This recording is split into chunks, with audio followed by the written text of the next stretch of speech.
नमस्कार, मैं हूं दीपाली और आप देख रहे हैं एसकेपी न्यूज। आज हम पेश करेंगे आज का हमारा खास कार्यक्रम धार्मिक। यूं तो धर्म के कई रूप है, कई रंग है, पर आज हम धर्म के एक ऐसे ही रूप जिसे लोग देवों के देव महादेव कहते हैं, उन्हीं की महिमा सुनाएंगे। जी हाँ, वैसे ही आज शिवरात्रि का पावन दिन है और आज हिंदुओं के लिए बेहद ही शुभ दिन माना जाता है। ये तो सभी जानते हैं कि आज के दिन भगवान शंकर का विवाह माँ पार्वती के साथ हुआ था, पर आज हम आपको बताएंगे कि आखिर भगवान शंकर को भोलेनाथ क्यों कहते हैं। भगवान शंकर से जुड़ी एक कथा आपको बताते हैं।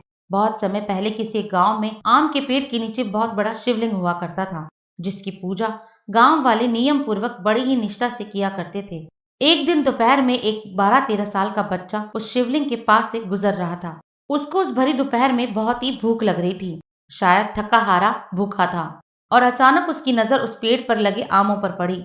उसका मन ललचाया और पेड़ की तरफ बढ़ने लगा, पर पेड़ ऊंचा था और वो बच्चा उस पेड़ पर नहीं चढ़ पाया। उसने देखा कि वहां एक शिवलिंग है और अपने आप को पेड़ पर चढ़ाने के लिए वो शिवलिंग पर चढ़ गया और आम तोड़ने लगा। वहां थोड़ी दूरी पर कुछ लोग खड़े थे, जो ये देखकर बहुत ही गुस्सा हुए और उन्होंने गांव के सभी लोगों को बुलवा लिया। पुजारी जी भी आ गए और जैसे ही वो उस लड़के को मारने लगे, तभी भगवान भोलेनाथ साक्षात रूप में वहां प्रकट हो गए और कहा कि आप इस बच्चे को क्यों मार रहे हैं। ये देखकर सभी लोग दंग रह गए और खुशी के मारे वहां भगवान के सामने दंडवत करने लगे। और लोगों ने कहा कि भगवान, इसने आपके शिवलिंग पर पैर रखे जहां लोग दूध, जल, फूल और फल चढ़ाते हैं। तो भगवान बोले, मुझे नहीं पता तो किसे पता। आप लोगों को क्या लगता है मैं किसकी भक्ति से यहाँ खुश होकर आया हूँ। तो सब लोग एक दूसरे को देखने लगे और पुजारी जी सोच रहे थे कि शायद मेरी भक्ति से भगवान प्रसन्न हुए। तभी भगवान खुद हंसते हुए कहते हैं कि मैं इस बच्चे की भक्ति से प्रसन्न होकर यहाँ आया हूँ। लोग तो मेरे शिवलिंग पर न जाने क्या क्या चढ़ाते हैं, पर इस लड़के ने तो अपने आप को ही मुझ पर समर्पित कर दिया। भला इससे बड़ी भक्ति क्या हो सकती है। तभी वहां मौजूद सभी लोगों ने भगवान शंकर से माफी मांगी।